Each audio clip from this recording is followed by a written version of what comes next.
ಶ್ರೀ ಗುರುಭ್ಯೋ ನಮಃ. ಎಲ್ಲರಿಗೂ ನಮಸ್ಕಾರ. ಜ್ಯೋತಿಷ್ಯ ಜಾಗೃತಿ ಕಾರ್ಯಕ್ರಮಕ್ಕೆ ನಿಮ್ಮೆಲ್ಲರಿಗೂ ಆತ್ಮೀಯ ಸ್ವಾಗತ. ನಾನು ಪವನ್ ಜೋಶಿ. ನಮ್ಮ ಇವತ್ತಿನ ಕಚೇರಿಯಲ್ಲಿ ಸುಮಾರು ಜನ ಬರ್ತಾರೆ, ಜ್ಯೋತಿಷ್ಯವನ್ನ ಕೇಳ್ತಾರೆ, ಕರೆಗಳನ್ನು ಮಾಡ್ತಾರೆ, ಫೋನಿನಲ್ಲಿ ನಮಗೆ ತಮ್ಮ ಪ್ರಶ್ನೆಗಳನ್ನು ಕೇಳ್ತಾರೆ. ಆದರೆ ಹೆಚ್ಚು ನನಗೆ ಮನಸ್ಸಿಗೆ ವಿಷಾದವನ್ನ, ದುಃಖವನ್ನು ತರುವಂತ ವಿಷಯವೆಂದರೆ ನಮಗೆ ಮಾಟ ಮಾಡಿಸಿದ್ದಾರೆ, ನಮಗೆ ಮಂತ್ರ ಮಾಡಿಸಿದ್ದಾರೆ, ನಮ್ಮ ಮೇಲೆ ಏನೋ ಒಂದು ಕೆಟ್ಟ ಪ್ರಯೋಗವನ್ನು ಮಾಡಿದ್ದಾರೆ, ನೋಡ್ತೀರಾ ಗುರುಗಳೇ, ಚೆಕ್ ಮಾಡ್ತೀರಾ, ಪರೀಕ್ಷೆ ಮಾಡ್ತೀರಾ ಅಂತ ಕೇಳ್ತಾರೆ. ಬಹಳ ಆಶ್ಚರ್ಯ ಆಗ್ತದ ನನಗೆ. ಪ್ರತಿಯೊಬ್ಬರು ಹೆಚ್ಚು ಕಡಿಮೆ ಎಲ್ಲರೂ ಪ್ರಶ್ನೆ ಅದೇ, ನನಗೆ ಉದ್ಯೋಗದಲ್ಲಿ ಸಫಲತೆ ಇಲ್ಲ, ತುಂಬಾ ಅನಾರೋಗ್ಯ, ವ್ಯಾಪಾರ ಆಗ್ತಾ ಇಲ್ಲ, ದಾಂಪತ್ಯ ಜೀವನ ಸರಿ ಇಲ್ಲ, ಮಕ್ಕಳು ಹೇಳಿದ ಮಾತು ಕೇಳೋದಿಲ್ಲ, ಹೀಗೇನು ಅಪವಾದ. ಎಲ್ಲ ಜೀವನದ ಸಕಲ ಕಲಾರಂಗಗಳಿಗೂ ಮಾಟ ಮಂತ್ರನೇ ಕಾರಣ. ಯಾರು ಮಾಡಿಸಿದ್ದಾರೆ ಅಂದ್ರೆ ನಮ್ಮ ಅಣ್ಣ ಮಾಡಿಸಿದಾನೆ, ನನ್ನ ಹೆಂಡತಿ ಮಾಡಿಸಿದಾಳೆ, ನನ್ನ ತಮ್ಮ ಮಾಡಿಸಿದಾನೆ, ನಮ್ಮ ಅಕ್ಕಂಗಂದ್ರ ಮಾಡಿಸಿದ್ದಾರೆ. ಆಸ್ತಿ ವಿವಾದ, ಭೂಮಿ ವಿವಾದ, ಅಧಿಕಾರ, ಈ ಎಲ್ಲ ವಿಚಾರಗಳಿಗಾಗಿ ನಾವು ಒಬ್ಬರ ಮೇಲೆ ಅಪವಾದವನ್ನು ಕೊಟ್ಟು, ಸ್ನೇಹಿತರ ಮೇಲೂ, ಸಮಾಜದವರ ಮೇಲೂ, ಮತ್ತೊಬ್ಬರ ಮೇಲೂ, ಯಾರೊಬ್ಬರ ಮೇಲೂ ಅಪವಾದವನ್ನು ಕೊಟ್ಟು ಮಾಟ ಮಾಡ್ಸ್ಯಾರ ಅಂತ ಹೇಳಿ ನಮ್ಮ ತಲೆಯಲ್ಲಿ ಕೂತಿರ್ತದೆ. ಅಥವಾ ನಾವು ಯಾರಲ್ಲೇ ಜ್ಯೋತಿಷ್ಯವನ್ನು ಕೇಳಲಿಕ್ಕೆ ಹೋಗ್ಲಿ, ಜ್ಯೋತಿಷಿಗಳು ನಮ್ಗೆ ಹಂಗೆ ಹೇಳಿದ್ದಾರೆ ಅಂತ ಅವ್ರು ಹೇಳ್ತಾರ. ನಮ್ಮೂರಲ್ಲೊಬ್ರು ಜ್ಯೋತಿಷಿಗಳಿದ್ದಾರೆ, ಜ್ಯೋತಿಷರಿದ್ದಾರೆ, ಪಂಡಿತರಿದ್ದಾರೆ. ಅವ್ರಿಗೆ ಹೋಗಿ ಕೇಳಿದ್ವಿ, ಸರ್ ನನ್ ಕೆಲಸ ಆಗ್ತಾ ಇಲ್ಲ, ನಮ್ಮ ಹೊಲ ಮಾರಾಟ ಆಗ್ತಾ ಇಲ್ಲ, ನನ್ನ ಮಗಳ ಮದುವೆ ಆಗ್ತಾ ಇಲ್ಲ, ನಮ್ಗೊಂದ್ ಮನೆ ಕಟ್ಟಕ್ ಆಗ್ತಾ ಇಲ್ಲ, ನಮ್ಮ ಯಜಮಾನ್ರ ಆರೋಗ್ಯ ಸುಧಾರಿಸ್ತಾ ಇಲ್ಲ, ನನ್ನ ಮಗನ್ ಉದ್ಯೋಗ ಸಿಗ್ತಾ ಇಲ್ಲ. ಏನ್ ಕೇಳೋದು, ನಿಮ್ಗೆ ಮಾಟ ಮಾಡಿಸಿದ್ದಾರೆ, ಎಲ್ಲದಕ್ಕೂ ನಿಮ್ಗೆ ಮಾಟ ಆಗಿದೆ, ಮಂತ್ರ ಮಾಡಿದ್ದಾರೆ, ನಿಂಬೆಹಣ್ಣಲ್ಲಿ ಮಾಡಿದ್ದಾರೆ, ಅಡಿಗೆಯಲ್ಲಿ ಮಾಡಿದ್ದಾರೆ, ತೆಂಗಿನಕಾಯಲ್ಲಿ ಮಾಡಿದ್ದಾರೆ, ಭಸ್ಮದಲ್ಲಿ ಮಾಡಿದ್ದಾರೆ, ಅರ್ಬಿಯಲ್ಲಿ ಮಾಡಿದ್ದಾರೆ, ಹೂವಿನಲ್ಲಿ ಮಾಡಿದ್ದಾರೆ, ಜಾಜೆಕಾಯಲ್ಲಿ ಮಾಡಿದ್ದಾರೆ, ನಿಂಬೆಹಣ್ಣಲ್ಲಿ ಮಾಡಿದ್ದಾರೆ, ಮೆಣಸಿಕಾಯಲ್ಲಿ ಮಾಡಿದ್ದಾರೆ, ಏನೇನೋ ವಿಭೂತಿಯಲ್ಲಿ ಮಾಡಿದ್ದಾರೆ, ಕುಂಕುಮದಲ್ಲಿ ಮಾಡಿದ್ದಾರೆ, ನಿಮ್ಮ ಮಾಂಗಲ್ಯದಲ್ಲಿ ಮಾಡಿಬಿಟ್ಟಿದ್ದಾರೆ. ಏನೇನೋ ಹೇಳಿ ಜನರನ್ನ ಹೆದರಿಸುವ ನಿಟ್ಟಿನಲ್ಲಿ ಏನೇನೋ ಮಾಡ್ತಾರೆ. ಕೊನೆಗೆ ಅವ್ರೇನೋ ಒಂದು ಪರಿಹಾರ ಕೇಳ್ತಾರೆ, ಏನ್ ಮಾಡ್ಬೇಕು ಹಾಗಾದ್ರೆ ಅಂತ. ಅವರು ಏನೋ ಒಂದು ಪರಿಹಾರಗಳನ್ನು ಹೇಳ್ತಾರೆ, ಈಗ ಮಾಡ್ಬೇಕು, ಹಾಗೆ ಮಾಡ್ಬೇಕು, ಮಾಟ ತೆಗಿಸ್ಬೇಕು, ಮಂತ್ರ ತೆಗಿಸ್ಬೇಕು, ಭೂತ ತೆಗಿಸ್ಬೇಕು, ಪ್ರೇತ ತೆಗಿಸ್ಬೇಕು, ಅವ್ರು ಮಾಡಿರುವಂತಹ ನೆಗೆಟಿವ್ ಎನರ್ಜಿ ತುಂಬಾ ಇದೆ, ಅದನ್ನೆಲ್ಲ ತೆಗಿಸ್ಬೇಕು ಅಂತ ಹೇಳಿ ಏನೋ ಅವ್ರು ಹೇಳ್ತಾರೆ. ಅದೆಲ್ಲ ಆದ್ಮೇಲೂ ಕೂಡ ಸಮಸ್ಯೆ ಪರಿಹಾರ ಆಗೋದಿಲ್ಲ. ಅವಾಗ ಅವ್ರು ಮತ್ತೊಂದು ಕತೆ ಹೇಳ್ತಾರೆ, ಇಲ್ಲ ರೀ, ನಾವು ತೆಗಿಸ್ತಾನೆ ಇದೀವಿ, ಅವ್ರು ಮಾಡ್ತಾನೆ ಇದ್ದಾರೆ, ನಾವು ಎಷ್ಟು ನಿಮ್ದು ಮಾಟ ತೆಗೆದ್ರು ಅವ್ರು ಮತ್ತು ಮಾಡ್ತಾನೆ ಇದ್ದಾರೆ. ಹೀಗೆ ಹೇಳಿ ನಮ್ಮ ದುಡ್ಡನ್ನ, ನಮ್ಮ ನಂಬಿಕೆಯನ್ನ, ನಮ್ಮ ವಿಶ್ವಾಸವನ್ನ ಎಲ್ಲವನ್ನ ನಾವು ಕಳ್ಕೊತೀವಿ.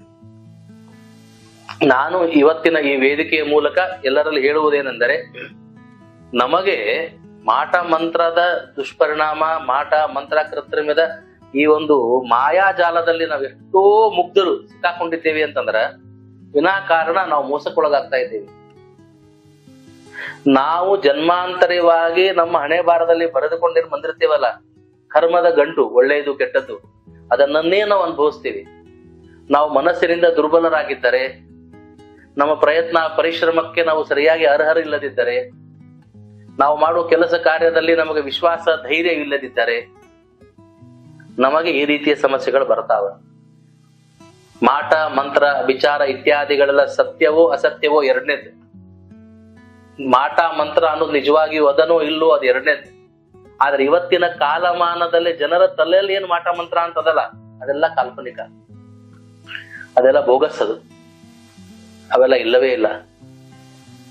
ಅದು ನಿಜವಾದ ಮಾಟ ಮಂತ್ರ ಅಂತ ಇರಬಹುದು, ವಾಮಾಚಾರ ಅಂತ ಇರಬಹುದು, ಅದು ಸುದೀರ್ಘವಾದದ್ದಿರಬಹುದು, ಅದನ್ನ ನಂಬೋಣ. ನಿಜವಾದ ವಾಮಾಚಾರನೇ ಬೇರೆ.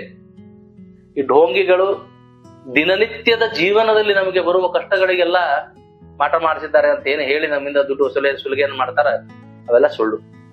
ದಯವಿಟ್ಟು ಯಾಕೆ ಅಂತ ಈಗ ನಾವು ಒಂದೊಂದೇ ಹೇಳ್ತಾ ಹೋಗ್ತೇನೆ. ನಾನು ಹುಟ್ಟಿದಾಗಿನಿಂದ ಇಲ್ಲಿಯವರೆಗೆ, ಈಗ ನನಗೊಂದು 40 ವರ್ಷ, ನಾನು 40 ವರ್ಷದಲ್ಲಿ ಏನು ಒಳ್ಳೇದನ್ನು ಮಾಡೇ ಇಲ್ಲೇನು, ಅಥವಾ ಜನ್ಮಾಂತರಿಯಾಗಿ ನನಗೊಂದು ಮನುಷ್ಯ ಜನ್ಮ ಅಂತ ಬಂದದಂತಾದ್ರೆ ಏನೊಂದು ಪುಣ್ಯ ಮಾಡಿದಕ್ಕೆ ಮನುಷ್ಯ ಜನ್ಮ ಬಂದದ್ದು. ಒಳ್ಳೆ ತಂದೆ ತಾಯಿಯ ಗರ್ಭದಲ್ಲಿ ನಾನು ಹುಟ್ಟೇನಿ ಅಂತಂದ್ರೆ ಏನೊಂದು ಪುಣ್ಯ ಮಾಡಿದಕ್ಕೆ ಹುಟ್ಟೇನಿ. ಒಳ್ಳೆ ಸುಸಂಸ್ಕೃತ ಶಿಕ್ಷಣ ನನಗೆ ಸಿಕ್ಕದ, 2 ಹೊತ್ತು ಅನ್ನ, ವಿದ್ಯೆ, 4 ಮನ ಸಮಾಜದಲ್ಲಿ ಗೌರವ ನನಗೆ ಸಿಕ್ಕದ ಅಂದ್ರೆ ಅದಕ್ಕೆ ನಾ ಏನೋ ಜನ್ಮಾಂತರ ಪುಣ್ಯ ಮಾಡಿದಕ್ಕೆ ಸಿಕ್ಕದ. ಅಂದಮೇಲೆ ಅಷ್ಟು ಜನ್ಮಾಂತರಿಯ ಸುಕೃತದ ಫಲ ನನಗಿದ್ದಾಗ ಯಾರೋ ಒಬ್ಬರು ಎಲ್ಲೋ ಕುತ್ಕೊಂಡು ನನ್ನ ಬಗ್ಗೆ ಕೆಟ್ಟದ್ದನ್ನು ಬಯಸಿ ಮಾಟ ಮಂತ್ರ ಮಾಡಿದ್ರೆ ಅದರಿಂದ ನನ್ನ ಕೆಟ್ಟ ಆಗ್ತದ, ಅದರಿಂದ ನಂದೆಲ್ಲ ಜೀವನ ಹಾಳಾಗ್ತದ, ಅದರಿಂದ ನಂದೆಲ್ಲ ಸರ್ವನಾಶ ಆಗ್ತದ ಅಂದ್ರ ನನ್ನ ಪುಣ್ಯದ ಫಲ ಎಲ್ಲಿ ಹೋಯ್ತು? ನನಗಾಗಿ ಒಳ್ಳೇದನ್ನ ಬಯಸೋರಿದ್ದಾರಲ್ಲ, ನಮ್ಮ ತಂದೆ ತಾಯಿ, ನಮ್ಮ ಅಕ್ಕ ತಂಗಿ, ನಮ್ಮ ಅಣ್ಣ ತಮ್ಮ, ನಮ್ಮ ಸ್ನೇಹಿತರು, ನಮ್ಮ ಬಂಧು ಮಿತ್ರರು ನನಗೆ ಒಳ್ಳೇದಾಗ್ಲಿ ಅಂತ ಬಯಸ್ತಾರಲ್ಲ, ಅವ್ರ ಹಾರೈಕೆ ಎಲ್ಲಿ ಹೋಯ್ತು? ನಾನು ಮಾಡಿದ ಪುಣ್ಯ, ನನಗೆ ಒಳ್ಳೆದನ್ನ ಬಯಸಿದ ಜನರ ಅನುಗ್ರಹ, ನಾನು ಮಾಡಿದ ದೇವರ ಪೂಜೆ, ಪ್ರಾರ್ಥನೆ, ದಾನ, ಧರ್ಮ, ಅವೆಲ್ಲವೂ ಕೇವಲ ಒಬ್ಬ ವ್ಯಕ್ತಿ ನನಗೆ ಮಾಟ ಮಂತ್ರ ಮಾಡಿದ ತಕ್ಷಣ ಎಲ್ಲ ಹೋಗ್ಬಿಡ್ತಾವೆ ಅಂತ ಆದ್ರೆ, ಇದು ನಾವು ನೀವು ತಿಳಿದಂಗ ಹಾಲ್ನಾಗ ಒಂದ್ ಯಾರೋ ಹಳ್ಳ ಹಾಕಿದ ತಕ್ಷಣ ಹಾಲೆಲ್ಲ ಒಡೆದ್ ಮೊಸರು ಆಗ್ತದಲ್ಲ, ಹಂಗಿಲ್ಲ ಪಾಪ ಪುಣ್ಯದ ತುಲನೆ. ನೀರಿನಲ್ಲಿ ಯಾರೋ ವಿಷ ಬೆರೆಸಿದ ತಕ್ಷಣ ನೀರೆಲ್ಲ ವಿಷ ಆಗ್ತದಲ್ಲ, ಒಂದ್ ಹನಿ ವಿಷ ಬಿದ್ದ ತಕ್ಷಣ, ಹಂಗಿರಂಗಿಲ್ಲ ಇದರ ತುಲನೆ. ಇದು ಕಲ್ಲು, ಪರ್ವತ, ಇದು ಪಾಪ ಮತ್ತು ಪುಣ್ಯ. ಪರ್ವತಕ್ಕೆ ಯಾರೋ ಚೂರು ಬಿಸಿ ಹಚ್ಚಿದ ತಕ್ಷಣ ಪರ್ವತ ಸುಡೋದಿಲ್ಲ, ಪರ್ವತ ಒಡೆಯೋದಿಲ್ಲ. ಅಷ್ಟು ಪರ್ವತಾಕಾರ, ಬೆಟ್ಟದಷ್ಟ ಭಾರವಿರತಕ್ಕಂತ ಪಾಪ ಪುಣ್ಯ ಇದು. ಅಷ್ಟು ಸಲೀಸವಾಗಿ ಇದನ್ನ ನಾಶ ಮಾಡ್ಲಿಕ್ಕೆ ಆಗೋದಿಲ್ಲ. ಹಂಗಾಗಿ ನಿಮ್ಮ ನಿಮ್ಮ ಪ್ರಯತ್ನವನ್ನ, ನಿಮ್ಮ ನಿಮ್ಮ ಪರಿಶ್ರಮವನ್ನ, ನಿಮ್ಮ ನಿಮ್ಮ ದೈವವನ್ನ ನಂಬೇ ವಿನಃ ಮತ್ತೊಬ್ಬರು ಹೇಳುವ ಈ ಭಯ ಭರಿಸುವ, ಭಯವನ್ನ ಉಂಟು ಮಾಡುವ ಮಾಟ ಮಂತ್ರವನ್ನಲ್ಲ. ನಿಮ್ಮ ಜೀವನದಲ್ಲಿ ಏನೋ ಕೆಲಸ ಆಗ್ತಾ ಇಲ್ಲ ಅಂದ್ರೆ ಅದಕ್ಕೆ ನಿಮ್ಮಲ್ಲಿ ಏನೋ ಒಂದು ಕೊರತೆ ಇರ್ತದ, ಹುಡುಕ್ರಿ ಅದನ್ನ. ನಿಮ್ಮ ಪರಿಶ್ರಮದಲ್ಲೋ, ನಿಮ್ಮ ಪ್ರಯತ್ನದಲ್ಲೋ, ನೀವು ಹೋಗುವ ದಾರಿಯಲ್ಲೋ, ನೀವ್ ಯಾರನ್ನ ನಂಬಿರ್ತೀರಿ ಅದರಲ್ಲೋ ಕೆಲಸ ಆಗ್ತಿರಂಗಿಲ್ಲ. ಎಷ್ಟೋ ಜನ ನನ್ನ ಹತ್ರ ಬರ್ತಾರೆ, ಸ್ವಾಮಿಗಳನ್ನ ನಾನು ಅನ್ಕೊಂಡಿದ್ ಕೆಲಸನೇ ಆಗ್ತಾ ಇಲ್ಲ. ಯಾಕೆ ಆಗ್ತಾ ಇಲ್ಲಪ್ಪ ಸರ್? ಹೀಗೆ ಒಂದು ಭೂಮಿ ಇದೆ, ನಾನು ಅದನ್ನ ಮಾರಾಟ ಮಾಡ್ಬೇಕು ಅನ್ಕೋತಾ ಇದ್ದೀನಿ, 4 ವರ್ಷ ಆಯ್ತು ಆಗ್ತಾನೆ ಇಲ್ಲ. ಯಾಕೆ ಅಂತ ಕೇಳಿದ್ರೆ ಹೇಳ್ತಾನವ, ನಾನು ಅವ್ನ್ ನಂಬಿನಿ, ಅವ ಇನ್ನೊಬ್ಬವ್ ನಂಬ್ಯಾನ, ಅವ ಮಾರಿಸ್ಕೊಡ್ತೇನೆ ಅಂದಾನ, ಅವ್ರ ಕಾಕಾ ಬರ್ತೇನೆ ಅಂದಾನ, ಅವ್ರ ತಮ್ಮ ತಗೋತೇನಿ ಅಂದಾನ, ನಾ ಕಾಯ್ಕೋತ್ ಕೂತೇನಿ. ನನ್ನ ಪರಿಶ್ರಮ ಏನಿಲ್ಲ, ಅವ್ರ ನಂಬಿ ಕೂತ್ಬಿಟ್ಟೆನ. ಅವ್ರಾಗೆ ಬರ್ಬೇಕು, ಅವ್ರಾಗೆ ವ್ಯಾಪಾರ ಮಾಡ್ಬೇಕು, ತಗೊಂಡ್ ಹೋಗ್ಬೇಕು. ಹೀಗೆ ಎಲ್ಲೋ ಒಂದ್ ಕಡೆ ಏನೋ ಒಂದು ನ್ಯೂನ್ಯತೆ ಇರ್ತದ. ಆ ನ್ಯೂನ್ಯತೆ, ಆ ಕೊರತೆಯಿಂದಾಗಿಯೇ ಕೆಲಸ ಆಗ್ತಿರಂಗಿಲ್ಲ, ಅಥವಾ ನಮ್ಮ ಪ್ರಯತ್ನದಲ್ಲಿ ಏನೋ ಕೊರತೆ ಇರ್ತದೆ, ಹೊಸದಾದ ಒಂದೇನೋ ಪ್ರಯತ್ನ ಬೇಕಾಗಿರ್ತದೆ. ಹಿಂಗಾಗಿ ಪ್ರತಿದಿನ ಪ್ರತಿ ಕ್ಷಣ ಹೊಸ ಪ್ರಯತ್ನವನ್ನ ಮಾಡ್ತಾ ಇರಬೇಕು. ಆ ಪ್ರಯತ್ನವನ್ನ ಮಾಡ್ಲಿಕ್ಕೆ ನಮಗೊಂದು ಉತ್ಸಾಹ ಬೇಕು, ಪ್ರೇರಣೆ ಬೇಕು, ಶಕ್ತಿ ಬೇಕು, ಚೈತನ್ಯ ಬೇಕು. ಅದಕ್ಕೆ ನಾವು ದೇವರನ್ನ ನಂಬಬೇಕು. ಆ ದೇವರು ಅಥವಾ ಒಳ್ಳೇದ್ದು ಅಂತ ಏನದಲ್ಲ, ಅದು ನಮ್ಗೆ ಕಾಲ ಕಾಲಕ್ಕೆ ಚೈತನ್ಯವನ್ನ, ಸ್ಫೂರ್ತಿಯನ್ನ, ಉತ್ಸಾಹವನ್ನ ಕೊಡ್ತದೆ. ಹೆಂಗ ಫ್ರೆಶ್ ಊಟ ಮಾಡೋದ್ರಿಂದ, ಫ್ರೆಶ್ ಬಿಸಿ ಬಿಸಿ ಊಟ ಮಾಡೋದ್ರಿಂದ ನಮ್ಮ ದೇಹಕ್ಕೆ ಶಕ್ತಿ ಬರ್ತದ, ಹಂಗ ಈ ಫ್ರೆಶ್ ಅಂದ್ರೆ ಈ ದೇವರನ್ನ, ಪಾಸಿಟಿವಿಟಿ ಅಂತ ನಾವೇನ್ ಕರಿತೀವಿ, ಪಾಸಿಟಿವ್ ಎನರ್ಜಿ ಅಂತ ನಾವೇನ್ ಕರಿತೀವಿ, ದೇವರು, ಪ್ರಕೃತಿ, ಒಳ್ಳೆಯದ್ದು, ಇವೆಲ್ಲ ನಮಗೆ ಪಾಸಿಟಿವ್ ಎನರ್ಜಿ ಕೊಡ್ತದೆ. ಆ ಎನರ್ಜಿಯಿಂದ ನಾವು ನಮ್ಮ ಕೆಲಸದಲ್ಲಿರ್ತಕ್ಕಂಥ, ಈಗ ಉದಾಹರಣೆಗೆ ಒಂದ್ ಮದ್ವೆನೇ ಆಗ್ತಾ ಇಲ್ಲಪ್ಪ, ಅದಕ್ಕೆ ಇನ್ನೊಂದು ಕೊರತೆ ಇರ್ತದೆ, ಪ್ರಯತ್ನ ಮಾಡ್ತಾ ಹೋಗ್ಬೇಕು. ಆಗಿಲ್ಲ ಅಂತಂದ್ರೆ ಅದರಲ್ಲೇನು ದೈವ ದೋಷವಿದೇವೆ ಅಂತ ತಿಳಿದು ನಾವು ದೈವನ್ ಬಲದಿಂದಲೇ ಹೋಗ್ಬೇಕೇ ವಿನಃ ಮಾಟ ಮಂತ್ರದಿಂದಲ್ಲ. ಈ ಮಾಟ ಮಂತ್ರ ಅನ್ನುವುದು ನಮ್ಮ ಮನಸ್ಸಿನಲ್ಲಿರ್ತಕ್ಕಂತಹ ಒಂದು ದ್ವಂದ್ವವೇ ವಿನಃ ಅದು ಸತ್ಯವಾದದ್ದಲ್ಲ. ಹಾಗಾಗಿದ್ದರೆ ಇವತ್ತಿನ ಕಾಲದಲ್ಲಿ ಏನು ಬೇಕಾದಾಗ್ತಿತ್ತು. ಇದು ಸತ್ಯವಾಗಿಯೂ ಮೂಢನಂಬಿಕೆ. ಮನುಷ್ಯನಲ್ಲಿರುವ ಕೊರತೆ, ನ್ಯೂನ್ಯತೆ, ದೋಷವನ್ನ ದುರುಪಯೋಗ ಮಾಡಿಕೊಂಡು ಜನರು ನಮ್ಮನ್ನ ತಪ್ಪು ದಾರಿಗೆ ಎಳೆಯುತ್ತಾರೆ. ದಯವಿಟ್ಟು ಇವತ್ತಿನಿಂದ ಮಾಟ ಮಂತ್ರವನ್ನು ನಂಬಬೇಡಿ. ನಿಜವಾದ ಮಾಟ ಮಂತ್ರ ಇರ್ಬೋದೋ ಏನೋ, ಅದು ನಮ್ಗೆ ಯಾರಿಗೂ ಗೊತ್ತಿಲ್ಲ. ನಿಜವಾದ ಕೃತ್ರಿಮ, ನಿಜವಾದ ವಿಚಾರ, ಅದರ ಜ್ಞಾನವೇ ನಮಗಿಲ್ಲ. ನಮಗ್ ಗೊತ್ತಿರೋದೇನಂದ್ರೆ ಈ ಢೋಂಗಿಗಳೇನು ಹೇಳಿ ಹೆದರ್ಸ್ತಾರಲ್ಲ ಅಂತ ಮಾಟ ಮಂತ್ರ ಅಷ್ಟೇ ಗೊತ್ತು. ನಿನಗ ಮದುವೆ ಆಗ್ಲಿಲ್ಲ ಅಂತಂದ್ರೆ ಮಾಟ ಮಂತ್ರ ಮಾಡೋದ್ರಿಂದ ಅವ್ರಿಗೇನ್ ಸಿಗ್ತದ? ಖುಷಿ ಸಿಗ್ತದ. ಆ ಖುಷಿ ಪುಕ್ಷತೆ ಸಿಗ್ತದ? ಆ ಮಾಟ ಮಂತ್ರ ಮಾಡಿಸ್ಬೇಕಂದ್ರೆ ಅವರು ರೊಕ್ಕ ಕೊಡ್ಬೇಕು. ಎಷ್ಟು ಸಲ ಅಂತ ರೊಕ್ಕ ಕೊಡ್ತಾರ? ಎಲ್ಲಿಂದ ತಂದು ಕೊಡ್ತಾರ? ಒಳ್ಳೇದನ್ನ ಮಾಡ್ಲಿಕ್ಕೆ ಬಹಳ ಮಂದಿ ಬಹಳ ರೊಕ್ಕ ತಗೊಳ್ಳೋದಿಲ್ಲ, ಕೆಟ್ಟದನ್ನ ಮಾಡ್ಲಿಕ್ಕೆ ರೊಕ್ಕ ಬಹಳ ತಗೋತಾರ. ಎಷ್ಟು ಸರ್ತಿ ಅಂತ ಮಾಟ ಮಂತ್ರ ಮಾಡಿಸೋ ರೊಕ್ಕ ತೊಗೊಂಬರ್ತಾರ? ಎಲ್ಲಿಂದ ತರ್ತಾರ? ನಾನು ಕೇಳ್ತೀನಿ, ಎಷ್ಟೋ ಜನ ಕೇಳ್ತೀನಿ, ನಿಮ್ಗೆ ಮಾಟ ಮಂತ್ರ ಮಾಡಿಸೋರು ಯಾರ್ರಿ? ನಮ್ ಚಿಕ್ಕಪ್ಪ ಮಾಡಿಸ್ತಾನ್ರಿ. ನಿಮ್ ಚಿಕ್ಕಪ್ಪ ಏನ್ ಮಾಡ್ತಾನೆ? ಏನಿಲ್ರಿ, ಹೊಲ ಮನೆ ಮಾಡ್ತಾನೆ.